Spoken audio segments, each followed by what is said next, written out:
Happy Tuesday morning and welcome to the Oakland County Megacast on our family of TV and radio stations, our flagship stations, Civic Center TV and 89.3 Lakes FM. In addition today, as always, we're joined by Birmingham Area Municipal Access and 88.1 FM The Biff.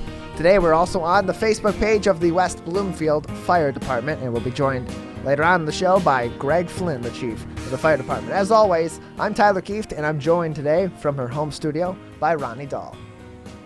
Tyler, I was just re-listening to the interview that we had yesterday from the ICU nurse at Henry Ford Health, and it's such a great interview.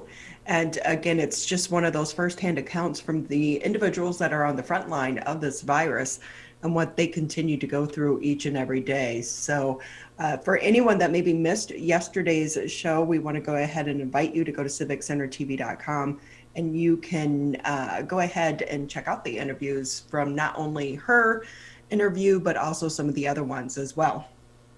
Yes, all that is online, civiccentertv.com. You just click on our Megacast link, or some of them will even be posted as the day goes on right there on our homepage. And of course, you can find not only those individual interviews, but short clips if you're short on time, or the full episode if you miss it during the day or during our regular replays and want to watch it on demand. And so with that today, though, I am excited. We are going to have Dr. Faust with us on in the 11 o'clock hour.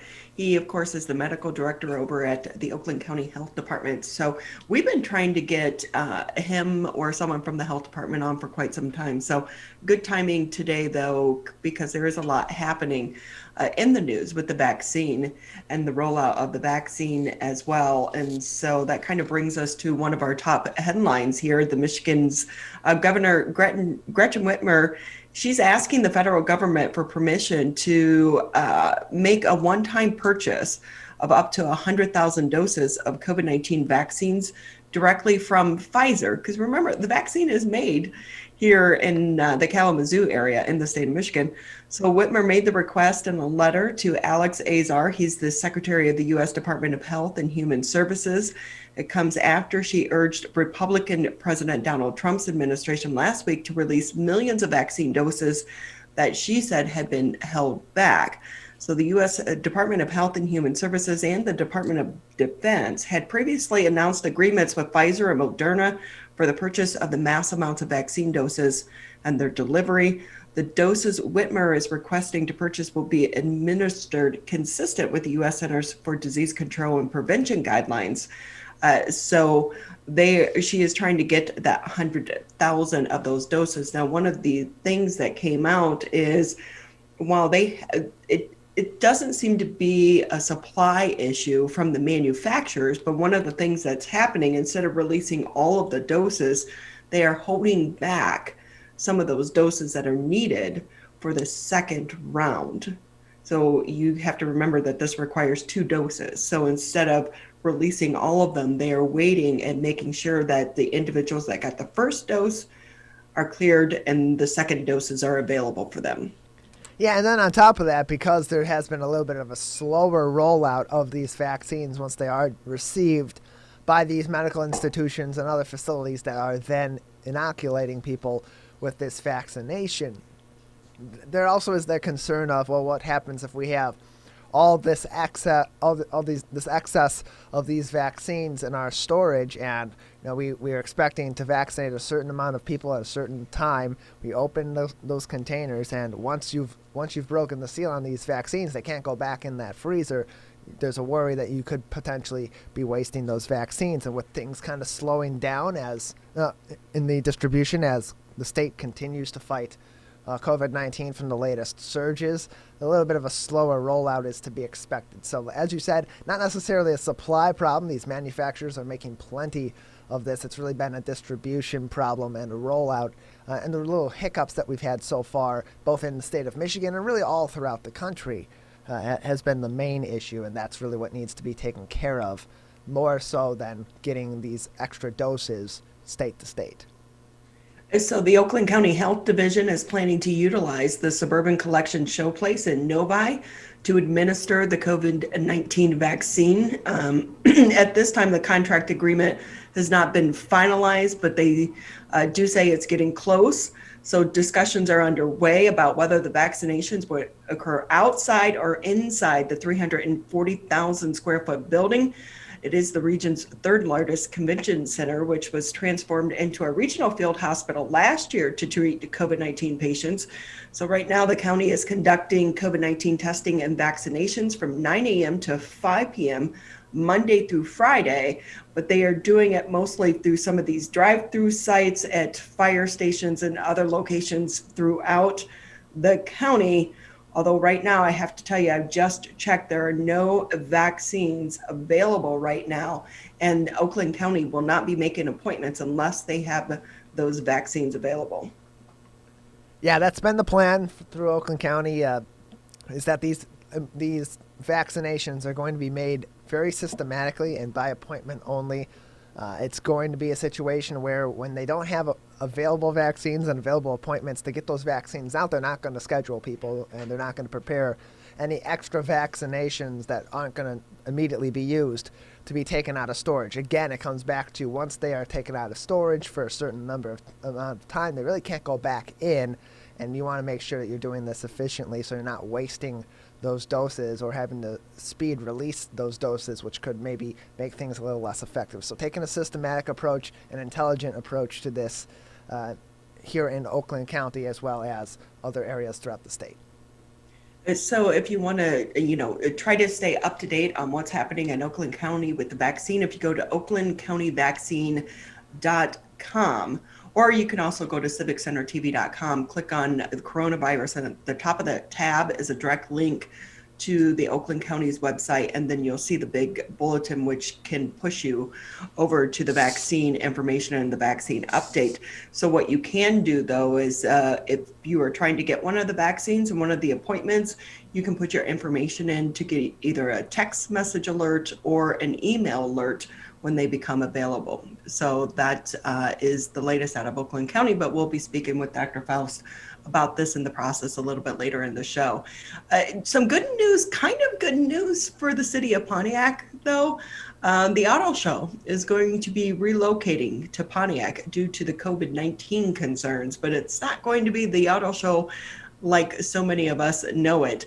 After years spent trying to reinvent itself as an indoor-outdoor event that would fill downtown Detroit with new cars and automotive festivities, the North American International Auto Show is folding its tent for 2021, relocating from TCF Center, Coble, it's always going to be Coble to me, on the city's riverfront to M1 Concourse. That's the small development that includes the racetrack over here in Pontiac. So the new show is going to be renamed Motor Bella. It's going to be a bridge to the future of the auto show, according to a statement by the Detroit Auto Dealers Association, which runs the auto show. Motor Bella is going to have an abbreviated run September 21st through the 26th, considerably less than the original plan for events in downtown Detroit. The name Motor Bella was going to be used for a satellite show featuring Italian and English luxury and performance vehicles. Organizers expect the revised event to feature a wide range of brands and vehicles, as well as demos of advanced technology and performance. So while the city of Detroit is losing out, I do think that is a big boost for the city of Pontiac, but also for the owners over there at the M1 Concourse. Yeah, definitely lifting the rest of the automotive community in the Metro Detroit area through continuing some sort of a semblance of an auto show this year, despite the North American International Auto Show not going on as planned. Of course, they had moved that further down into the fall and were planning to move that back into the summers. That didn't happen due to the pandemic. It's not going to happen again this year, but they want to continue on some way, somehow, and keep people engaged and help the rest of the local automotive community along the way. They're not going to be able to hold a major event down in the heart of the city of Detroit, but they're going to hold a smaller event, keep that enthusiasm alive, and make even more demand and even more excitement for the next North American International Auto Show when it returns, hopefully, in 2022. but it is weird, and because we're talking about September of Right. next year, and we're all hoping that we are out of this to some degree by September, I would hope right? so. Because the vaccine's going to be available to the public come springtime. Yeah, I would really hope that come the time of the auto show, we're not still dealing with this, and that this will just be a precaution that was taken months in advance and not the reality because we're not out of this. I would hope that's the case by September. We never know at this point. Things get delayed. Things have hiccups. Other things come in. 2020-1 strikes time and time again. Who knows? Yeah, because Tyler, I think that no one thought we'd be here now. I mean, we're coming up 10 months. March will be a year Yes. that we've been living with this pandemic here and with the shutdowns across the state and across the country. Yeah, we're coming up on a year. It's crazy to even think about. I don't remember January of last year, which is also crazy to think about because I remember every other month before that. But this is going on it's been going on for a very long time. Hopefully not too much longer. Things are looking up, and hopefully by that September-October range, we're well out of this pandemic. Well, we've had the owners of the M1 Concourse on the show previously, and it really is a great concept. I'm not a big auto show person. I've had to cover it numerous times through the years. And, for me, when it comes to a car, I just want the seats to be heated. And the fact that my steering wheel is a heated steering wheel is a bonus on that. But I know that for so many people, this is a huge, huge event. But I think this is going to be a big boost for the city of Pontiac, because on top of that, United Shore or United Wholesale Mortgage, since they renamed themselves, they've been expanding in Pontiac. Amazon is coming to Pontiac, and now we have the M1 Concourse. So Pontiac is seeing a lot of development and a lot of love right now. Yeah, Pontiac on the up and up right now. They're getting a lot of focus. It's a great place to go for these kinds of shows that you can't necessarily have in a very large major city like Detroit, but can hold capacity for a show like the North American International Auto Show or others on a smaller scale that's more compact and safer in the age of COVID. And that certainly is going to help a city like Pontiac continue to grow and continue its renaissance that it's had here in recent years. So one other thing I want to touch on before we jump into the show there, Tyler, is yesterday we had Brenda Carter on the show, and one of the things we were talking about was safety at the state capitol. And then yesterday, right after our show, it was announced that they are going to be banning some of the guns, concealed carry, the guns inside the Capitol. So that was a move that was made yesterday afternoon. And obviously a lot of that has to do with the security concerns following what we saw happened last week in DC. And then the FBI has also launched a warning to all capitals across the state to be on high alert because there could be protests and danger, and some threats are being made at capitals across the country for Inauguration Day. So we are seeing things change here locally on the state level coming out of some of those events that we witnessed last Wednesday in DC. Yeah, still plenty of concern because the people that perpetrated the attack at the U.S. Capitol last week Wednesday, they're certainly not going to be done. They're not going to go away quietly just because they're being thoroughly shamed by the entire country and really the entire world for their bad behavior last week. They're not going to go away quietly. They're going to continue this, and they're going to find whatever ways they can to communicate. Actually, I've heard some very good points recently on the mainstream news of people talking about the security issues that come up with certain forms of media, particularly social media platforms like Twitter and like Facebook removing a lot of these accounts, and platforms like Parler being removed from the Apple Store, Google Play Store, and being taken down by Amazon. That this creates more blind spots for these security agencies at the federal level and at the state level to monitor these groups. So the threat getting a little bit larger to some extent, but more eyes are on them as well. So hopefully that prevents any further events like we saw last week Wednesday, or anything even remotely similar from happening anytime in the near future. So with that, though, a little bit of a shift in the conversation. Did you catch the big football game last night, Tyler? I wouldn't call it a game. It was more of a 60-minute beatdown, courtesy of the Alabama Crimson Tide to Ohio State. It was not impressive for the Big Ten. I'm not surprised. That being said, Alabama is an absolute powerhouse. They were unstoppable all year long. I was not expecting that to be a close game by any means. That being said, I did not expect it to be that kind of a blowout either. So, impressive win by Alabama. Devontae Smith, the Heisman Trophy winner, looked exceptional in that game, and Alabama's quarterback, Mac Jones, also had a very nice game as well. Ohio State just kind of struggled to get their feet under them against a team that's at a whole different level than the rest of college football, at least in this year, but in most years too. Well, you know what? Both teams were winners because just for the fact that they even made it to the playoffs, it says a lot, because it wasn't just an unusual year, but you got to think about the physical and the mental aspects of all of these players and all of the teams and what they've gone through. So for them to even get to this point, award them all. Yeah, I mean, it's getting to the national championship game and knowing that you are one of the last two teams standing in college football among the best of the best.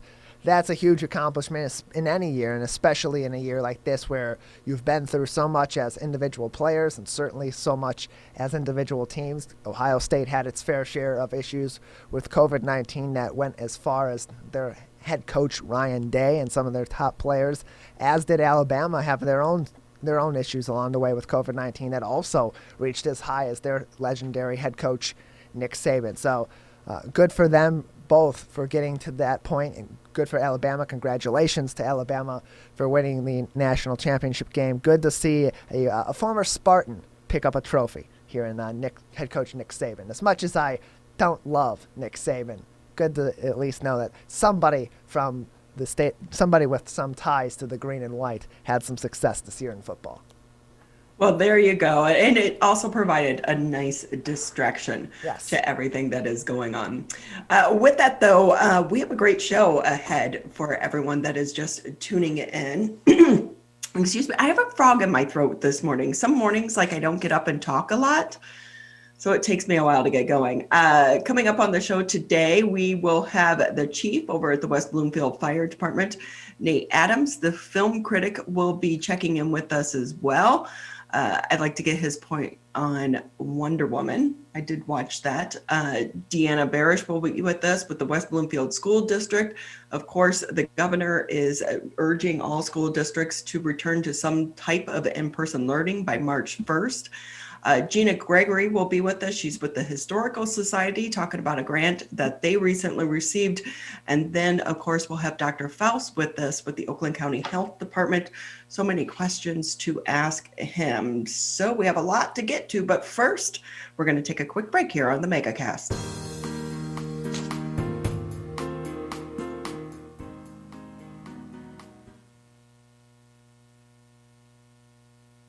The only way to beat COVID-19 is to face it. You can't get too comfortable. You can't forget the danger. Wear the mask. Wear the mask. Wear the mask. Wash your hands. Keep a safe distance. Especially in the next few months. You know we'll get back to normal. We'll get back to normal. We'll get back to normal. Someday. But not yet. Not yet. Not yet. But not yet. But not yet. Consider virtual gatherings for the holidays. Curbside food orders. Grocery delivery. And shopping local. Shop local. And especially shopping local. Let's beat this virus. We can if we face it together. Together. Together. Together. Together. Together. Together. Together. Together. Together. Together. For the latest information, visit oakgov.com/COVID. Michigan, the coronavirus pandemic has put us all to the test. And now it's time to put COVID-19 to the test.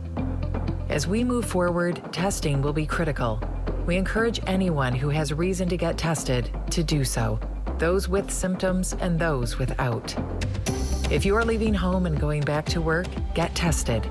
If you think you may have COVID-19 or you've been exposed recently through family, friends, or coworkers, get tested. Our test locator tool can help you find the right testing site that fits your needs. Even if you're looking for easy access with no cost, no prescription, and no appointment necessary, we've got you covered. Help Michigan move forward, not backward. To find a testing site or learn more, visit michigan.gov/coronavirus test. A message from the Michigan Department of Health and Human Services.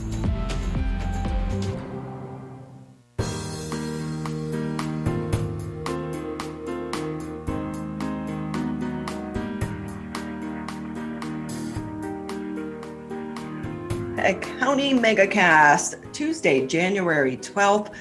And we have a lot to get to on today's show, but let's go ahead and kick things off by bringing in Greg Flynn, our friend over at the West Bloomfield Fire Department. Chief, great to have you with us today on the Megacast. Ronnie, Tyler, good morning. Happy New Year to you. And Happy New Year to all of you as well. I think we're all looking forward to 2021 because at least it brings hope. With the vaccine anyway. I know that starting yesterday, the state has expanded who is going to be eligible for the vaccine, and that does include first responders. Any word on the vaccine rollout for members of your team over there at the fire department?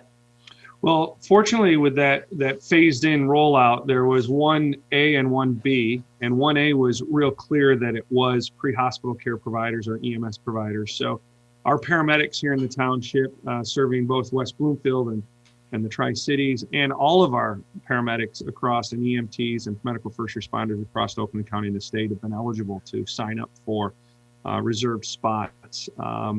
And many of our providers have participated in that. We know that vaccines across the country, when we look at annual flu vaccine and what people participate, we sit right around about 46, 47%.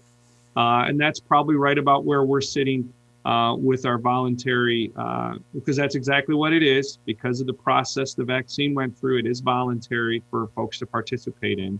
And we're probably about 50% with our providers that are willing to take the vaccine as it is right now. I just completed around my second shot of the Pfizer vaccine on Saturday. And a couple of the other colleagues here in the office did. And I will say, I felt it on Saturday. Shot one, no issues. Shot number two, I was a little bit of joint pain, discomfort, I would say. Pain's too much. A little bit of joint discomfort and just some malaise. Just kind of needed to binge watch some stuff on Netflix for the day. Yeah, we've heard that from a couple people now that have had the vaccine. The first shot, they were okay. The second one, you had a few more side effects, but I know that they're saying that that's really your body and your immune system going to work. So it's kind of a good sign to have some of those side effects. Yeah, and maybe that's something, Doctor. As you get more guests on, they can give a little more background. But again, the non-science guy here, it felt like something was happening, and something was a good feeling overall, even though it felt a little run down. I'll take that over the other outcomes of not getting vaccinated and the strain that it'll put on our healthcare system if I don't do my part as a responsible part of the community in preventing the spread of the coronavirus. And were you hearing about any side effects for any of the members of your team that also had the vaccine? A couple of the folks that I work closely with in here that I'm seeing every day experience some of that. A couple of our field providers also felt that the day after. But again, we were well aware of those side effects. We were expecting some of those, and they definitely manifested differently in different folks. It was for me about a 12 to 20 hour kind of time frame. Others it was shorter. On others it was a little bit longer. But quite frankly, after about 24 hours, everybody had completely resolved, and we're feeling fine and really looking excited now for, I think we still got about a 2-week window before we reach maximum efficacy of the vaccine, where we are as protected as we're going to be from the vaccine.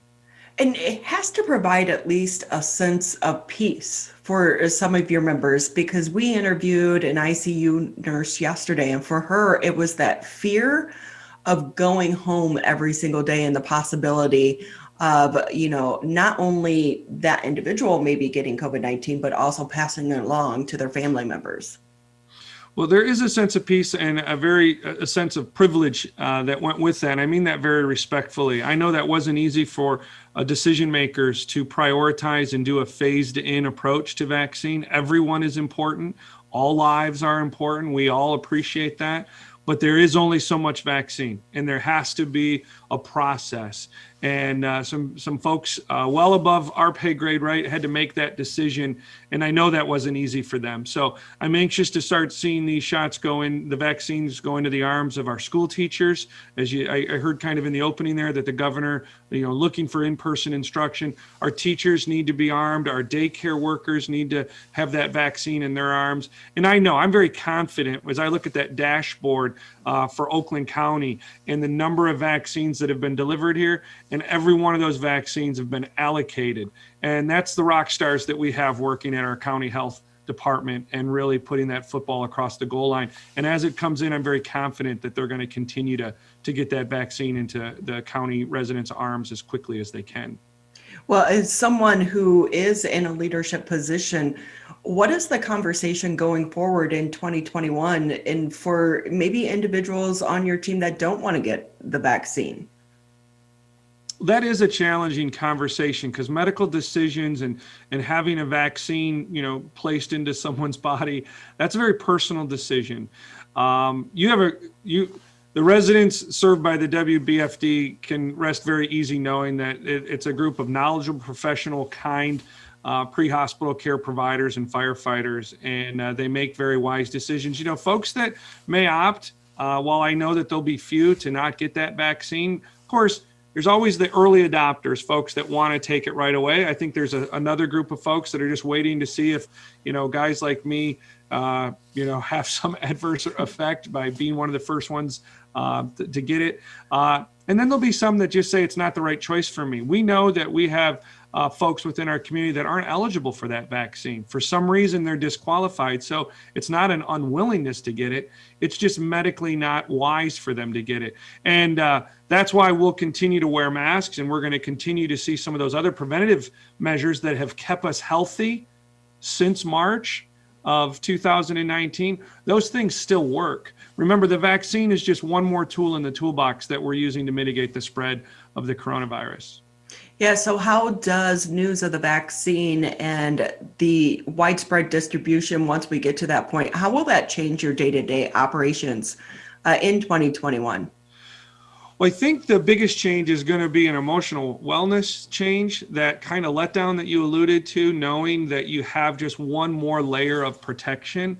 But I don't think you're going to recognize any outward changes as far as the operation for some time to come.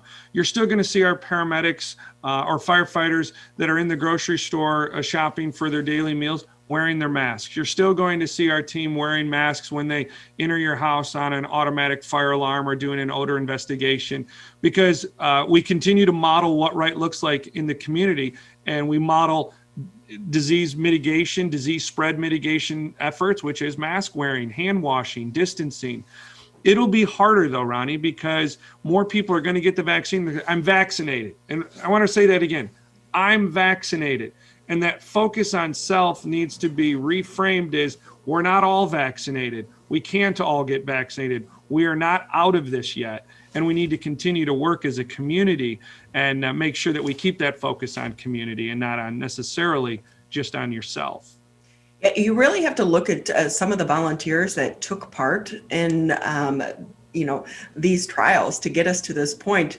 They really are some of the heroes in all of this, because basically they were allowing themselves and their bodies to be used as guinea pigs to be able to get all of us out of the pandemic. There's really going to be a sense here when you start to really evaluate and peel back the layers as we look at this years from now. There's going to be many, many more people that we recognize, that we failed to recognize and to fully appreciate the true efforts that they've done. And I'm talking about all the people that have continued to provide services, mentor programs for youth that may not have direction, and in-home care, and just all of these things that aren't necessarily highlighted because they're really laser focused on maybe a subset of folks within our community that it just doesn't get the headline news.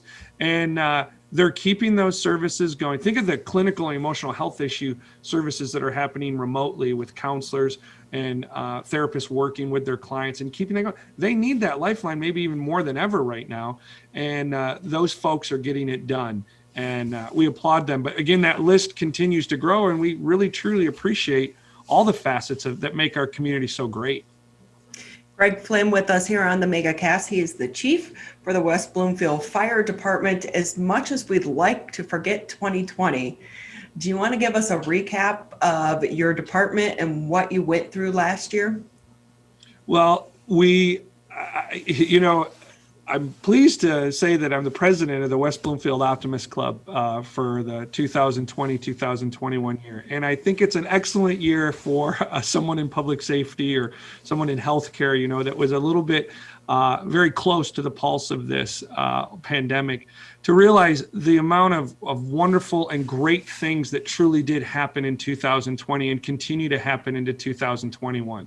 And I look at the coming together of a community that with so much information flying around, the trust that your program has brought to the community by bringing experts on from around the county, the state, that have brought good information so that our folks are well informed. The fire department in particular has continued to train. We've continued to adapt and pivot to what the community needs as it relates to responding to the pandemic. But also, Ronnie, it's responding. There were still house fires. There's still heart attacks. There's still strokes. And while we saw our run volume drop by nearly 4%, about 300 calls from 2019 to 2020, I love to see that drop. We want fewer calls for service within our community because our community is healthier, and there's fewer needs for fire and rescue. That's a good sign. But unfortunately, I don't know that we have a trend there, because I think most of that downward turn was because we weren't moving around as much. There weren't as many people on the roads, and there wasn't as much activity. So years would have to show us that trend. One year is not going to.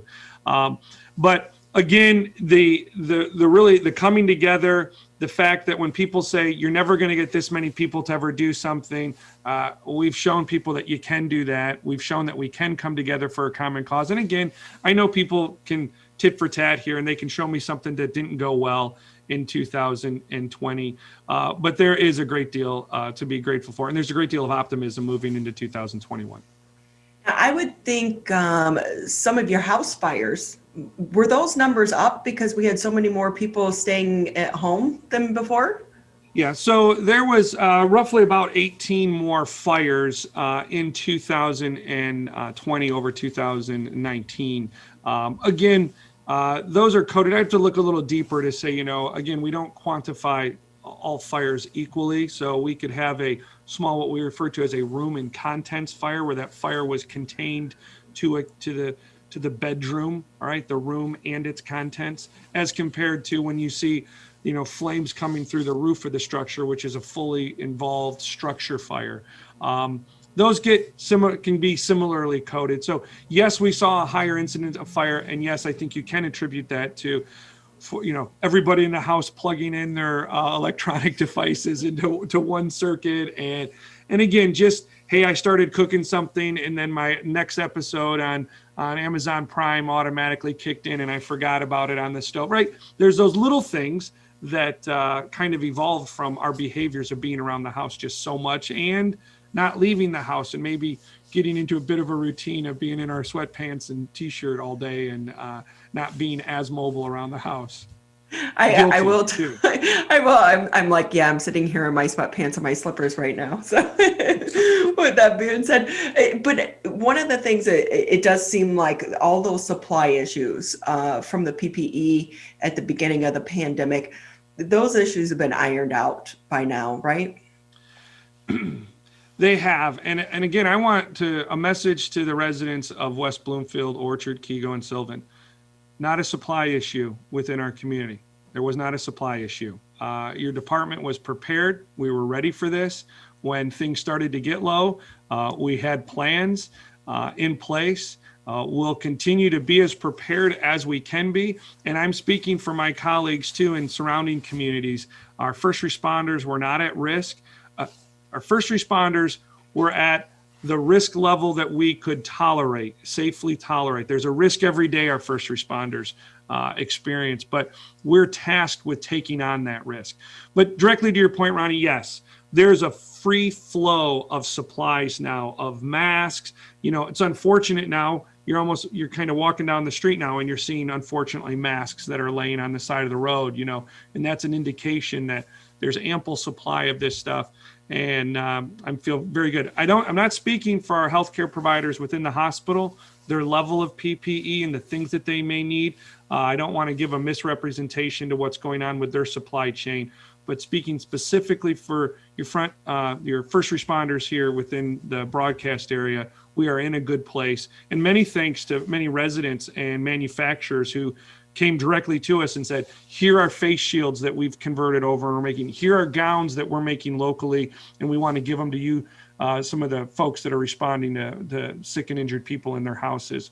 And that's the good that came out of 2020 that we need to continue to highlight.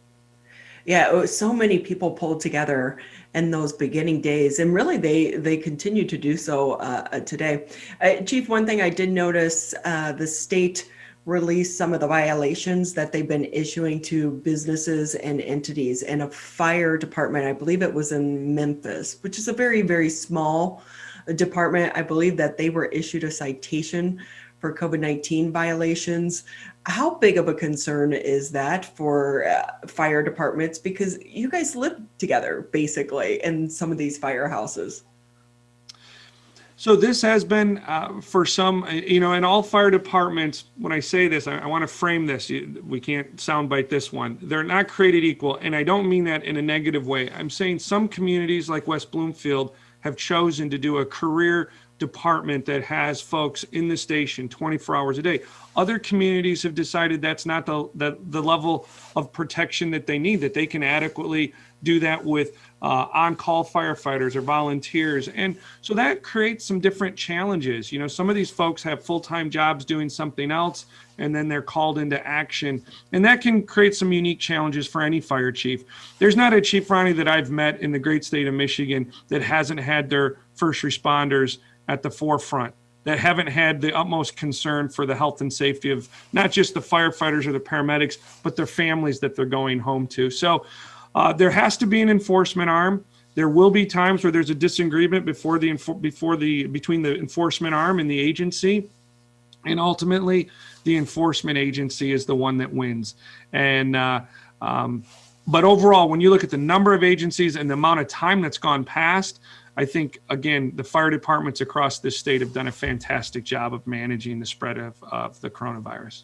Yeah, and it is hard. I mean, because you're working together, you don't have the option for your employees to stay at home.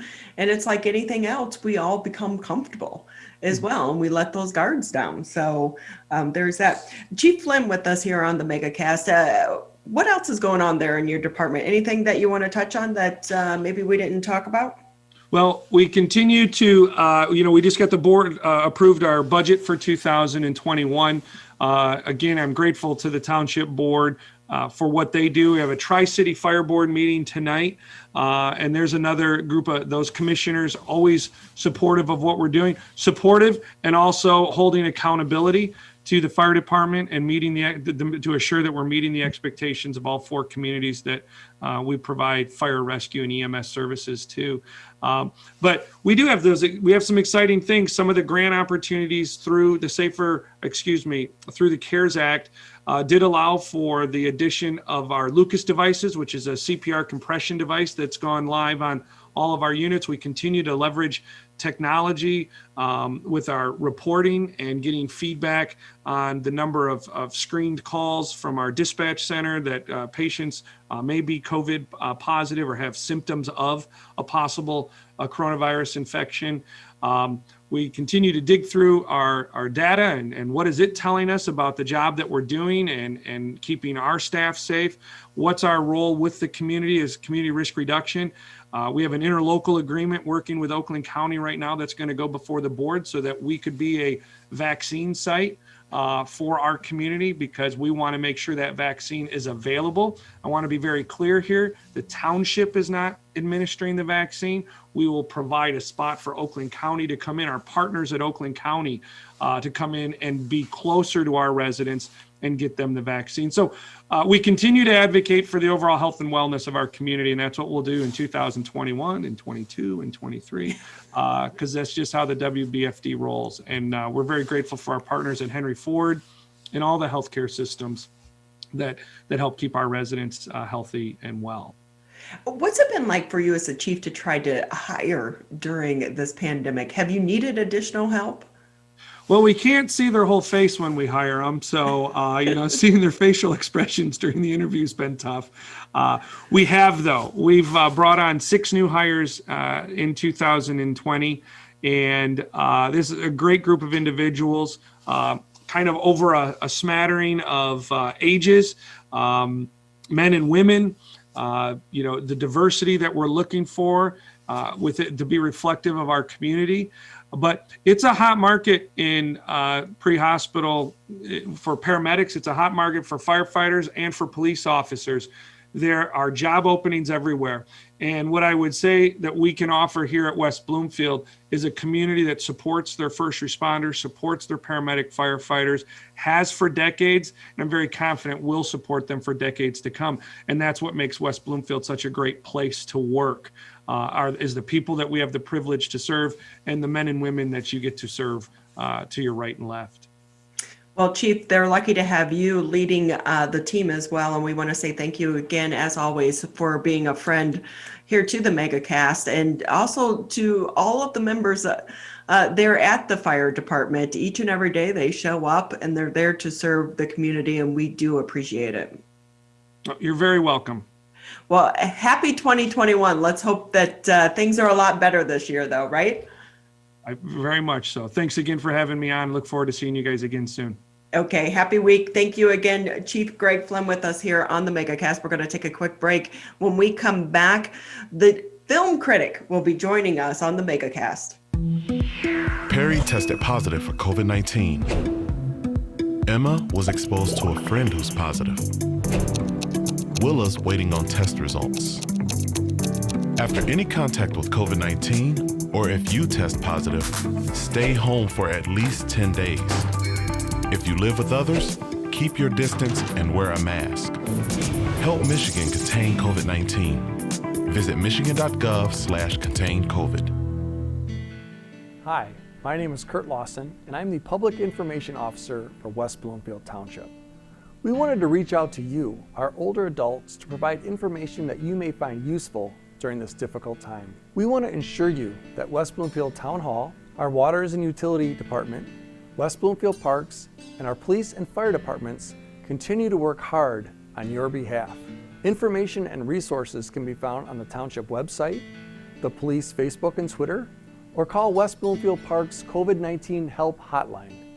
Please remember to keep your social distance of at least 6 feet, wear facial coverings when you leave your home, and wash your hands for at least 20 seconds with soap. These precautions will help keep you safe during these difficult times.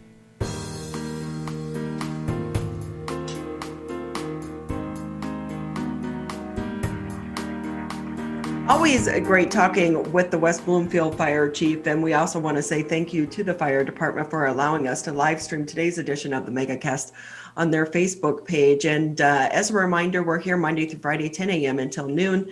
You can check us out on channel 15 if you have Comcast, 99 if you have AT&T.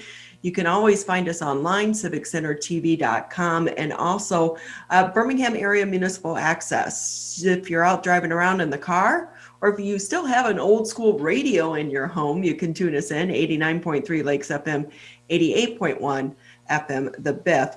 So for so many of us, we have found peace and tranquility during the COVID-19 pandemic by escaping the crisis and tuning into movies and TV shows, binge watching here at home. But the good thing is movie theaters are back open but it's a different experience. Joining us now on the Megacast is going to be Nate Adams. He is the only Critic.com, or one of our favorite film critics here on the show. It's great to have you with us, Nate. How are you this morning?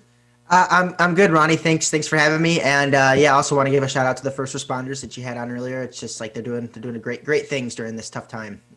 They definitely are. With that though, Nate, how many movies and TV shows have you watched over the past year? So in 2020, I saw 264 new 2020 releases. So those were movies that specifically came out in 2020.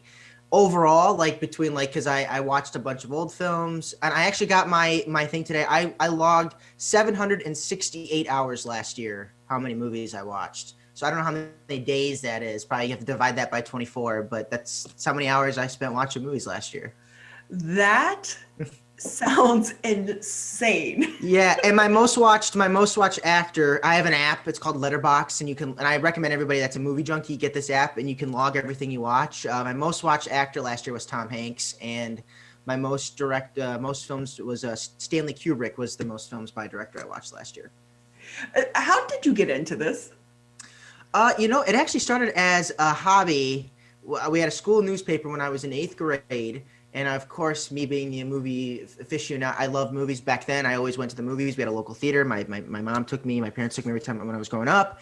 And so I had like a little column that each and every week I would write. And then eventually that when I went to high school, I started my own blog. And it's funny, they're still out there somewhere, like my old entries, and I just like cringe. It's like you look and it's like, oh, what was I doing? And then eventually I submitted I worked for the editor. I was the editor for my college newspaper. I was the entertainment editor. I was doing that. And then I got into my website kind of took off, and then I was picked up there. And then I started writing for my local paper right now, which is the Clinton Local in Clinton, Michigan. I have a column there every week. As well as various online stuff. So yeah, it's been fun. It's been a fun ride. You are the example when they say, find a job that you can do what you love. And for you, you're turning that hobby into a profession. Yeah, I'm very lucky, and there's it's nice that I get to do this, and I'm very grateful. I mean, it's funny that you my complaining, like people, their day jobs and what they complain about, and I hear that, and it's like, oh well, I have to decide how many movies I can fit in today. I was actually working on a review this morning right before I hopped on a movie that's actually coming to theaters this weekend. It's like it's only coming to theaters, so that's somewhat. That's new. That doesn't happen very much these days in the age of streaming and COVID. So, yeah, it's fun. And no complaints from me. So with that, have you had the opportunity to go back to the movie theater since they reopened here in Michigan? I have not, except to get popcorn. I've gone a couple times, and because it's takeout only, you can't actually purchase popcorn when you go in the theaters. But as critics, we're very fortunate because the studios let us watch the films at home, so they send them to us, and I watch them at home. So I don't. Very seldomly do I need to go back into a theater. I think the last time I was in a theater was in October, and that was for a film that, for whatever reason, the studio was only releasing in theaters, and I felt like I needed to see it and let people know if it was worth it or not. But yeah, just to get snacks and stuff like that. So hopefully soon, if everything starts looking up, we can get back every week. Yeah, you do need. I don't care if you make popcorn at home; it never tastes as good as it does when you get it from the theater. No. It's worth it too. Like, cause I know a lot of people, they go to their local, I think Westco is the big one. Westco has Westco popcorn, and it's like, but yeah, I don't mind going in and paying a little bit extra for their popcorn because A, I'm helping my local theater, and B, like you said, it's uncomparable. And MJR, they give you this little thing of butter. It's like a little butter tube that you take home, and I've been using it when I haven't had their popcorn. I have my microwave popcorn, and I've been able to use it, so that's kind of nice. Just support them. Yeah. Well, that's an interesting and a great way to be able to support our local theaters and to keep them back in business, because 2021, while there is a vaccine, it's still going to be a while before people slow rollout. Right. Yeah, and right now we're getting to the point. Every year I make like my most anticipated films of the year, and I was making my list this year, and it was like, oh, it's Top Gun Maverick. Oh, it's Dune. These are movies that were already supposed to come out last year. And so now we are getting to a point, the studios are going to have to start making decisions again, because come the end of January, big marketing happens, like for your Fast and Furious movies, your Jurassic Parks, all those films, their marketing has to start like months in advance. Same for the James Bond film, No Time to Die, which right now is slated for April 9th.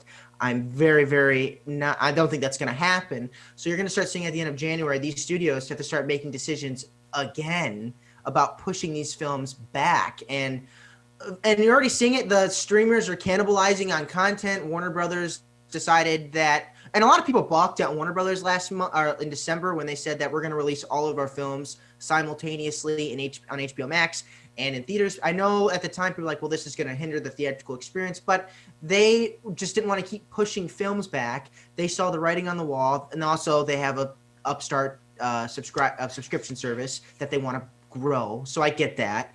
And I'm sure Wonder Woman 1984 was a massive, massive hit for their platform. And it actually did okay in its opening weekend at the box office, which opened on Christmas Day, made $16 million over 3 days, which is the best for a pandemic. That's a pandemic best. In normal times, that would obviously be horrible. So, you're going to start seeing, I think, they're going to have to make decisions. Either they're going to go to streaming or they're just going to keep pushing. The main decision why Wonder Woman 1984, they didn't want to keep pushing it, is because the film was made, I think it was like the end of 2017, beginning of 2018. It was going to get stale. It just keeps, if you keep a movie sitting on the shelf after so long, it loses its luster.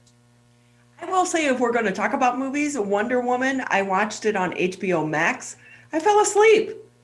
Yeah, it wasn't that good. Wasn't good. And there's another thing too, is I wonder if the discourse, because there was a lot of discourse online, is it because people had the access to pause the film, they could go do things, I got to do the dishes, I got to go make this dinner real quick, I'm going to pause it, come back. Whereas in a theater, you're committed to the experience. You're sitting down. You don't have your distractions. You're not on your phones. You're not talking to people. You're committed to watch the movie 110%. Whereas where Wonder Woman debuted it simultaneously, people had their phones. They could tweet about it. They could live tweet about it. So I really, that's a good question as to whether or not, if this was a theatrical only film in normal times, had the buzz and had the reviews been better, because people, like I said, they had the option to watch it at home and pause and just really a lot of opportunities to take themselves out of the movie, whereas in the movie theater, you're locked in. What were your thoughts on the movie? I didn't like it, and I thought it was a mess, just because I loved the first Wonder Woman so much, and I wondered if my expectations were just too high. But I thought it was a bit chaotic. The plotting was all over the place. Its tone, it was just. I'm all about silly and Saturday morning stylish cartoon superhero films, because that's what they are. They're a cartoon. But yeah, it didn't work for me. But if it works for others, that's fine too. I always am grateful if people like a movie that I didn't like, because I never want somebody to feel like they're wasting their time. Right. Yeah, I will say I was glad that I watched it at home through HBO Max instead of paying the money to go to the theater, because I would have been disappointed. What are going to be the other big movies coming out? So at the end of January, we got The Little Things, which stars Denzel Washington, Rami Malek, and Jared Leto. That's a big one. That's coming out January 29th, which will be in theaters and HBO Max. Then February 12th, it's Judas and the Black Messiah, which is obviously about one of the Black Panthers, Fred Hampton, playing Daniel Kaluuya and Lakeith Stanfield. That's a big buzzy awards contender. You got The United States of Billie Holiday, which is a Lee Daniels film, which is coming on Hulu. Netflix just picked up Amy Adams' thriller, The Woman in the Window, which was originally set up at 20th Century Studios, and they picked that up. So that's coming down the pipeline. And then Disney is going to release Raya and the Last Dragon, which is a Disney animation film. They're releasing that simultaneously in theaters and on Disney Plus with a premiere access. So you're going to have to pay a $30 fee to watch it opening weekend, but it will also be simultaneously in theaters for those that want to go to the movies. So those are the big ones on the horizon. I will say, when we're talking about Disney, so if you're paying the monthly fee to even be able to, get their subscription, but then they tack on that additional fee, I'm surprised people are willing to do that. But do you think that's going to be kind of the new platform, or one of the ones that will stick around 2021 and beyond? Yeah, it's really interesting the models that we are seeing develop. Like we've already seen Universal struck this monumental deal with the theater chains that they can release their films 17 days after they're released in theaters on demand. So it just depends because now the rumors because Black Widow is slated to come out in the beginning of May, which is a Marvel film. And see, Marvel, their schedule is so meticulous because all their films are interconnected and one film leads into another, where if you keep pushing it, one can't come before the other. So if you push one, it's a domino effect and all of them have to move. So if we're coming to May and Black Widow, it's going to be tough to see Disney moving that again. They pushed it a year. So what's to say Disney's not going to charge $50 to watch it on Disney Plus? And I think people will pay it because it's a Marvel film. I don't know if that's going to happen. But I do think some of these models are going to be able to stay. Maybe not day and date, because Raya and the Last Dragon is going to be streamed on Disney Plus in the theater simultaneously. Not to say that maybe in 3 weeks, like 3 weeks after it's released, it's available on Disney Plus for that fee. But I think in some form or another, that structure will stay, yes. Nate Adams with us here on the Megacast. He is the only critic.com, a film critic here in the state of Michigan. With that, though, Nate, I wonder, too, because so much about these movies it used to be centered around the publicity and the rollouts, red carpet events. It seems like it's going to be forever before they return.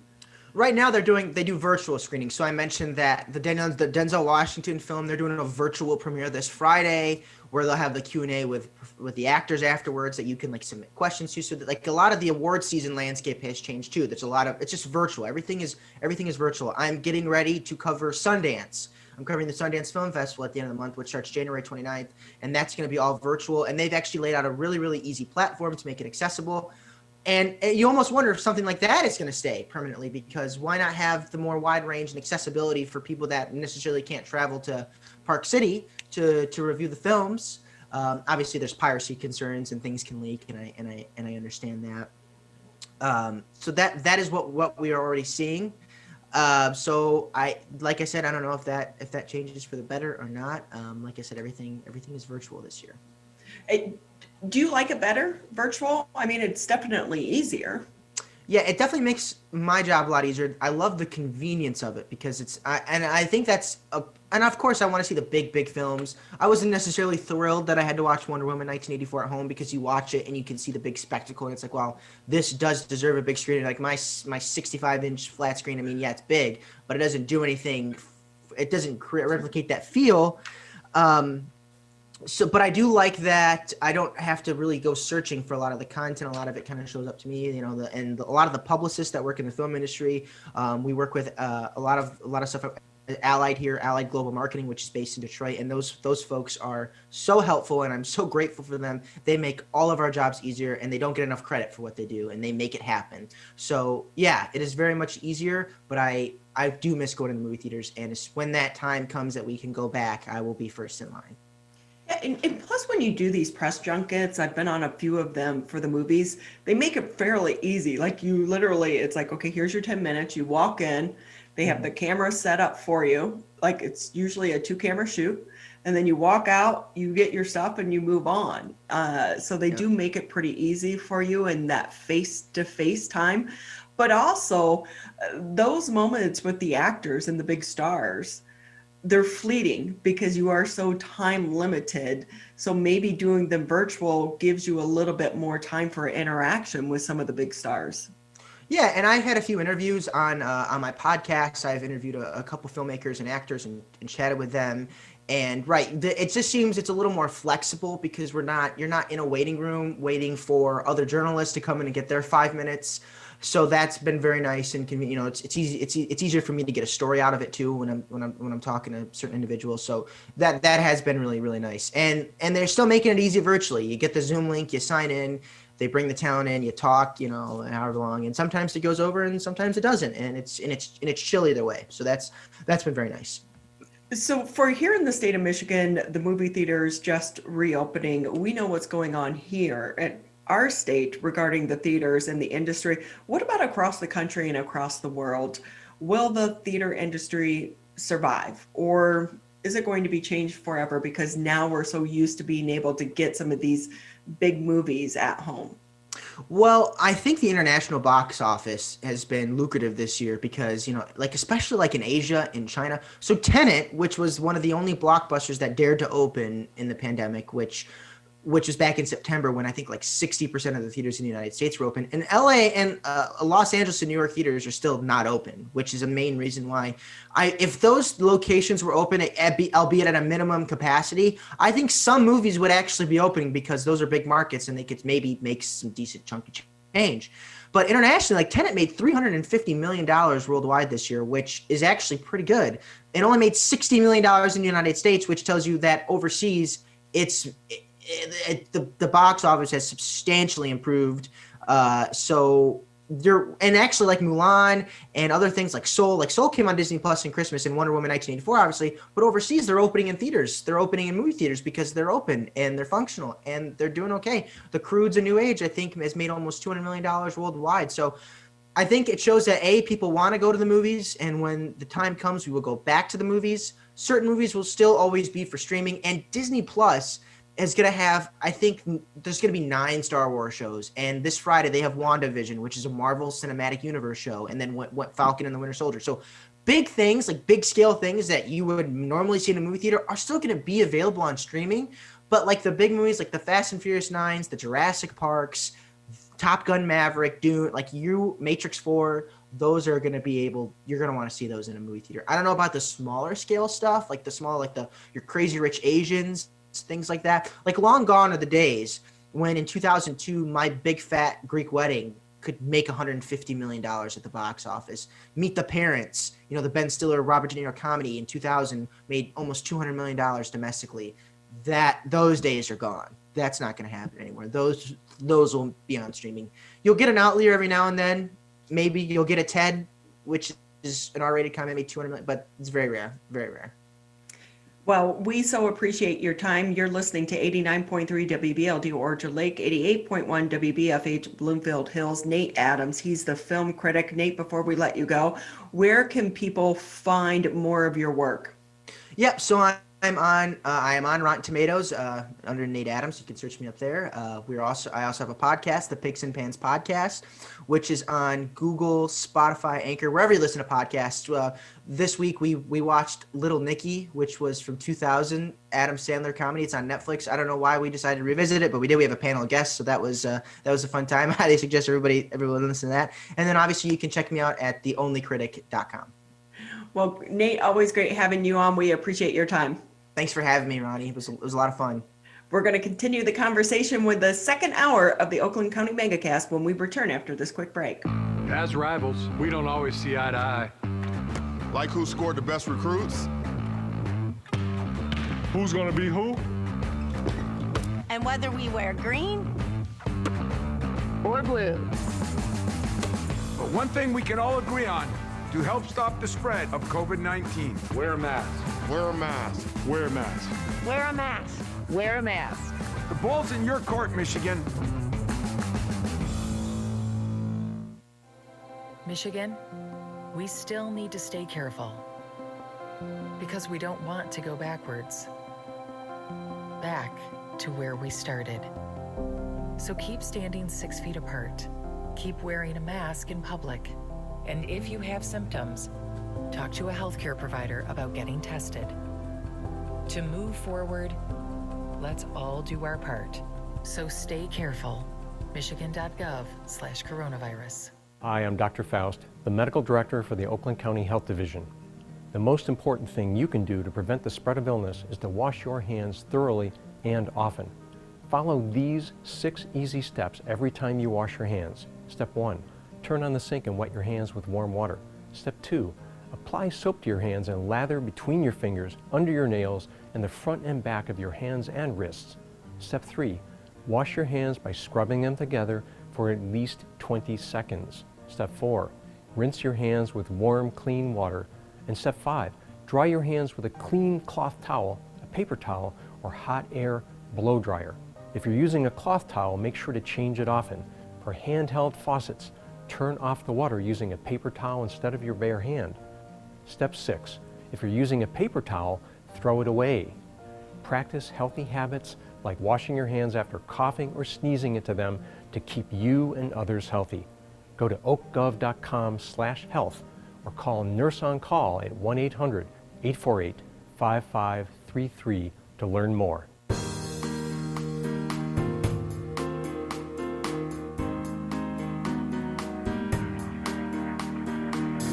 We want to say thank you for taking time out of your day to tune in to the Oakland County Megacast. You can catch us on Civic Center TV, Birmingham Area Municipal Access, Channel 15 if you have Comcast, 99 on AT&T. You can also tune us into the radio, 89.3 Lakes FM, 88.1 FM The Biff. And we also want to say thank you to the West Bloomfield Fire Department for allowing us to live stream today's edition of the Megacast on their Facebook page. Governor Gretchen Whitmer earlier this year, last week, did announce that she is encouraging all school districts to return to some type of in-person learning. And to talk a little bit more about that, we are joined now by Deanna Barash. She's the Assistant Superintendent of Curriculum Assessment and Instruction for the West Bloomfield School District. Thank you for being with us this morning. Always great having you on the show. Thanks for having me again, Ronnie. I like to be here, so thank you. Well, happy 2021. You're right. Yes, thank you. Yes, let's hope this is the start of something new, right? A lot to talk about with that. What is the status of in-person learning with the West Bloomfield School District? Sure. So last evening, our Board of Education heard a recommendation and then approved our recommendation. Our K-8 families who elected to start the year in hybrid will return on January 19th. So our K-8 students who are coming back in person in that hybrid model will start next Tuesday. And then West Bloomfield High School and Oakland Early College will start in a hybrid format on Thursday, January the 28th. So this will be the first time we've had WBHS back in person since last March. So almost a full calendar year. And I'm thinking about so many of these students, and we've heard from a lot of them saying they want to go back, but there are some students that don't want to go back. How are you guys trying to walk this line of making everyone happy? Well, it has been proven to be for the last year just virtually impossible to do so. And we know that. We have to do the best we can. And as always, we're as accommodating as possible. So in the interim, when we announced last night that the high school would be coming back in a hybrid fashion, so really working on cohorts and having half the students in the building at a time, being able to socially distance as best we can. It won't be 6 feet, but that is no longer the recommendation that's coming from the state. And so we're able to really accomplish what's in that returning plan. And if we've had communication with families today, and we've had several, we'll work to do the very best we can to provide remote options if possible. I think what everybody has to remember, Ronnie, is that we have a finite number of staff, we have a finite budget, we have a finite amount of time in order to make all of these things happen. And so while we'll do the very best we can, it causes us to continue to pivot and to have to plan. And it's very difficult to do that in a short amount of time. So of course, when you're making this decision and you have these dates as a target date, what happens if the numbers within the state, the COVID numbers within Oakland County spike again? Would you then go say, no, we're going to cancel this and stay remote? That's a good question. So it seems we met with the Oakland County Health Department last week. And so some of the guidance that we've been using, they had a document and a matrix called the Return to In-Person Learning that all of us across Oakland County were using as a data point. And so that they have determined really that we don't need to use that anymore, that we should be looking at a number of factors. There's not a single determining factor. So you aren't just looking at positivity rate. You're looking at cases per 10,000. You're looking within your school district. You're looking around your neighboring community to see what's happening. You're looking at the number of staff you have vaccinated. You are looking at the number of ability to socially distance. Can you operate? So even though you might have a spike in cases, if you don't have staff in quarantine, you can still operate. And so it is not that there's no magic number that suddenly says to us, well, we hit that threshold and now we need to close, or we fell below that threshold and now we can come back. It is certainly not that simple. There are so many factors that we have to continue to consider, and the board does. And so there is no easy answer to that. We just have to be very vigilant and to continue to monitor the situation. So we are in the new phase here in the state of Michigan. It started yesterday regarding the vaccine. What is the status of vaccinating members of the West Bloomfield School District? Well, we learned from Oakland County last week that they have very few doses of the vaccine, and that in fact they are still working on 1A, which is the essential workers, so healthcare, nursing home, etc. And so there were some of us who were able to get appointments through the health department. They really are encouraging us as Beaumont begins to have them available, and the other Henry Ford and the other health systems, that if we have a relationship, or our staff do, that we begin to utilize that system as well. So we know that in Oakland County, there are 13,000 educators, and that if we were just relying on Oakland County Health Department to provide them, the number of doses would take months in order to be able to get everybody ready to go. So we need to, we're working with other entities in order to make that available. We're publicizing that to our staff so they know, but ultimately it also becomes a personal decision. And so we will have some who just elect not to get the vaccine, and we would keep all those kind of mitigation efforts in place. So we will return with masks, we'll return with hand sanitizing, we'll return with our cleaning protocols. We will come back with as much social distancing as possible. So that will not change regardless of whether we've been vaccinated or not. So pretty much for those that are going to be returning to the classroom, they can anticipate that it was going to be somewhat business as usual, which they experienced in 2020, even if some of the teachers have had the opportunity to get the vaccine. Correct, because as we learned last week and continue to learn, is that even if you've been vaccinated and you've had both of your doses, that does not mean that if you've been exposed that you still don't have to quarantine. And that you actually still need to wear your mask, and you still need to practice all of those things, because it's not a foolproof system, and so we need to make sure that we continue to be safe. And so it will be business as usual. Kids will be in masks. We will have limited movement. There will not be lunch served at K-8. All those things just go right back into place, and so that we can keep everyone safe. So Deanna, tell us what's going on behind the scenes to try to get the kids returned into the classrooms. It cannot be easy. Well, no, and I have to give a lot of kudos to our staff and our teachers, our support staff, our principals, certainly our central office staff, our food service. So we just met with food service, transportation. We have a call. We actually called on Sunday and met with them so that we could get things up and running and people in place. It is really yeoman's work in order to make this happen in short order and to do it safely. And to really think about bringing back 1,500 students to the high school when we've not had them since March also just adds another wrinkle to all of this. And so you'll see my background, which is typically my home office. I'm at the high school today with the administrative team and the counselors. We're working on student schedules and we have meetings with principals all day today. Many of us worked all weekend, all day. We worked all day Sunday trying to make sure that we had a good recommendation for the board, and that we were ready to communicate that to our parents and to our staff on Monday. So it is never easy, but that's what we do, right? We're servant leaders, and you do what's best for kids regardless of how much time it takes. So I know one of the big issues regarding the high school earlier was the fact that you weren't going to be able to keep the kids socially distanced. What has changed this time around?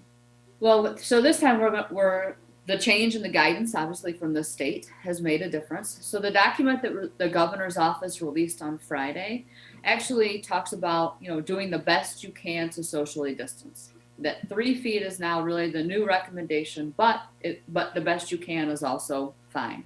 And so we actually were just in a classroom right down the hallway.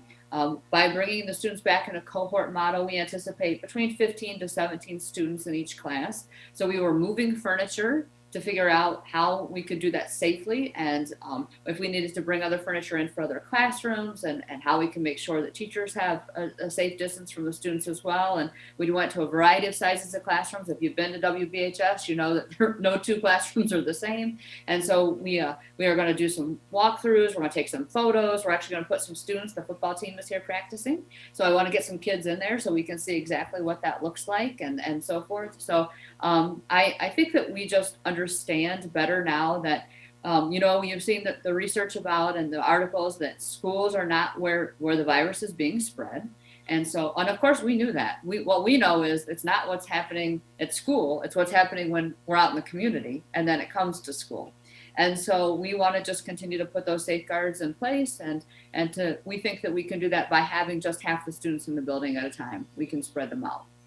Yeah, but one of the things that we did see at some of the other school districts was there are going to be those pinch points. Like when you're changing classes, and while you're trying to navigate the size of the classrooms and how many students are in the building at any one given time, when you're switching classes, there are going to be those areas that will be those pinch points in the flow. What do you guys think of when it comes to that? Or is it that it's going to be a limited exposure, because you're really talking about what, like a minute or two in between classes? Right. And we'll have to move them along. So in times where they would congregate, kids are kids and people are people, we like to be with each other. And if we haven't seen each other in months and the students have not, that would be the opportunity to catch up and talk and so forth. That just can't happen right now. So it will be a limited amount of passing time in between periods. They'll have to move. And again, yes, exposure is now a cumulative of 15 minutes and within close contact, which is actually 3 feet or less. And so we don't anticipate that happening. And we'll just have to be very vigilant as the leaders and teachers and support staff to get students and moms and dads. You got to go to class, right? Like, so when you go in, you're there for school, and it's just not going to look the same. I think that's the other thing that we need to remind our kids and our families is that while we're bringing our students back, and what they might imagine West Bloomfield High School looking like when they left in March, it's not going to look like that. You are going to be masked. You are going to be in smaller groups. You're going to be here really for the instructional piece. And then you're going to go home, and you can't stay in the halls, and you can't do those kinds of things because it's just not safe. So school's going to look a little different for a period of time. What has been the toll on some of the teachers? I have friends that are teachers, and I know for so many of them, they are working longer hours trying to be able to connect and reach out to every student possible. What's this been like for some of the teachers?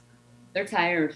They're tired. And it's been, I think, when we started in March and thinking, okay, we'll get through the end of the year, and then it continued. And then we're going to get through till Thanksgiving, and then it continued. And now we're still looking at really this full academic year is going to be impacted. And so they've done such a good job that no matter what we've asked of them and said and asked them to change and to not ever do business as usual, they've done. And so they're tired. We all are at the point where we just want some sense of just normal. And that may never happen. School may always look different, and that's okay.